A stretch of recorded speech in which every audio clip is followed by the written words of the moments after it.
செங்கல்பட்டு மாவட்டம் கிளாம்பாக்கத்தில் புதிய பேருந்து நிலையம் முழுமையான செயல்பாட்டுக்கு வந்துவிட்ட நிலையில் அந்த பகுதியை சுற்றிலும் வீட்டு மனைகளின் விலை அதிகரித்துள்ளது. வண்டலூர் அருகே உள்ள சிறிய கிராமமான கிளாம்பாக்கத்தில் புதிய பேருந்து நிலையம் கட்டப்பட்டுள்ளதால் அங்கும் அதனை ஒட்டி வண்டலூர், ஊரப்பாக்கம் உள்ளிட்ட பகுதிகளில் வீட்டு மனைகளின் விலை பெரிதும் உயர்ந்துள்ளது.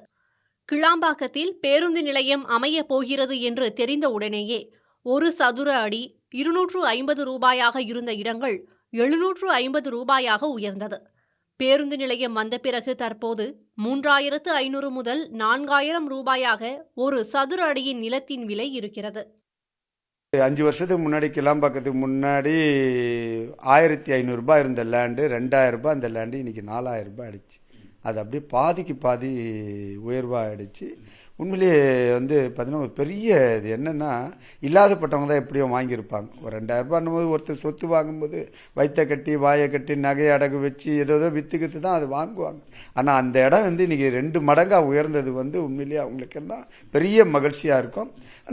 வீடுகளின் தேவை அதிகரித்து வருவதால் கிளாம்பாக்கம் பகுதியில் ரியல் எஸ்டேட் தொழில் பெரிய அளவில் வளர்ந்து வருவதாக இந்திய ரியல் எஸ்டேட் மேம்பாட்டாளர் சங்கங்களின் கூட்டமைப்பான கிரடாய் தெரிவித்துள்ளது. நிலத்தின் மதிப்பு அதிகரித்ததன் காரணமாக அடுக்குமாடி வீடுகளின் விலையும் உயர்ந்துள்ளது. இந்த வளர்ச்சி மேலும் அதிகரிக்கும் என்கிறார்கள் கட்டுமான துறையினர். ஏர்போர்ட்டில் வரைக்கும் மெட்ரோ இருக்கிறத நம்ம கிளாம்பாக்கம் வரைக்கும் கொண்டு வரதான் சொல்கிறாங்க. ஸோ அப்படி வரும்போது என்ன ஆகும் அப்படின்னா, north of Kilambakkam bus terminus, இந்த தாம்பரம், குரோம்பட்டி இதுவான வளர்ச்சிகள் அதிகமாக இருக்கும். அதுக்கப்புறம் பார்த்திங்கன்னா கிளாம்பாக்கம்லேருந்து சவுத்து கிட்டத்தட்ட செங்கல்பட்டு 20-25 கிலோமீட்டர் வர குடுவாஞ்சேரி, காட்டான்குளத்தூர், சிங்கப்பெருமாள் கோயில், அப்புறம் செங்கல்பட்டு இந்த இடத்தோட வளர்ச்சிகள் அதிகமாக தேவை, வீடுகளுக்கான தேவை அதிகரிக்கும். ஈஸ்டில் பார்த்திங்க அப்படின்னா கேளம்பாக்கம், வண்டலூர், கண்டிகை, மாம்பாக்கம், மாடம்பாக்கம் அங்கே கேளம்பாக்கம் வரைக்குமான தேவைகள், வீடுகள் தேவைகள் அதிகரிக்கும். இந்த பக்கம் ஒரு பெரிய அட்வான்டேஜ் ஓஆர்ஆர்னு ஒரு ரோடு இருக்குது நமக்கு பார்த்திங்க அப்படின்னா வெஸ்ட்டு, இந்த கிளாம்பாக்கம் பஸ் டெர்மினஸ்லேருந்து வெஸ்ட்டு பார்த்திங்க அப்படின்னா இந்த ஓஆர்ஆர் ரோடு அலாங் டெவலப்மெண்ட்டுக்கான வாய்ப்புகள் ரொம்ப அதிகமாக இருக்குது. ஏன்னா இது அப்படியே பூந்தமல்லி கனெக்ட் ஆகும்.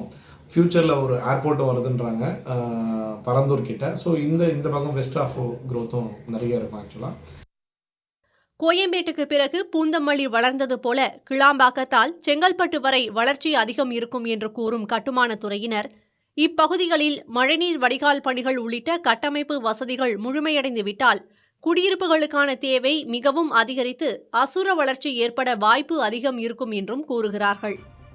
சென்னையை பொறுத்தவரையில் அடையார் பகுதியில்தான் மனை விலை மிகவும் அதிகம். 2400 சதுர அடி கொண்ட ஒரு கிரவுண்ட் மனையின் மதிப்பு 7 கோடி வரை இருக்கிறது. இதனால் புறநகர் பகுதிகளை நாடிச் செல்லும் மக்களின் தற்போதைய தேர்வு கிளாம்பாக்கமாக இருக்கிறது. புதிய தலைமுறைக்காக ஒளிப்பதிவாளர்கள் அஸ்வின் மற்றும் சிவராஜுடன் செய்தியாளர் சுரேஷ்குமார்.